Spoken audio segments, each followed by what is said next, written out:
Hello, I'm Jeff Bezos.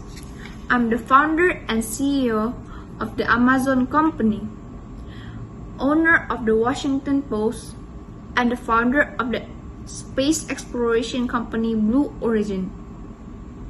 I was born in Albuquerque, New Mexico on January 12, 1964. Let's hear about my personal timeline.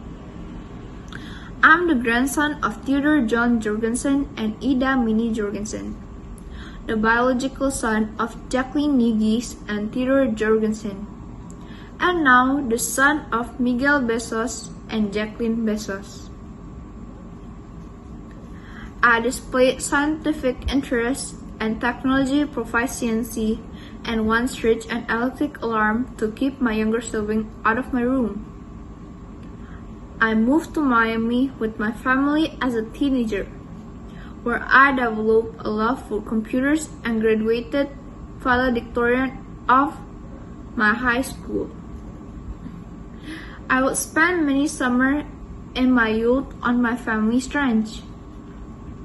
I attended Miami Palmetto High School, attended the Student Science Training Program at University of Florida, and graduated summa cum laude from Princeton University. While I was in high school, I worked at McDonald's as a short order line cook during the breakfast shift. I founded Amazon in my garage on July 5, 1994. In September 2000, I founded Blue Origin, a human spaceflight startup.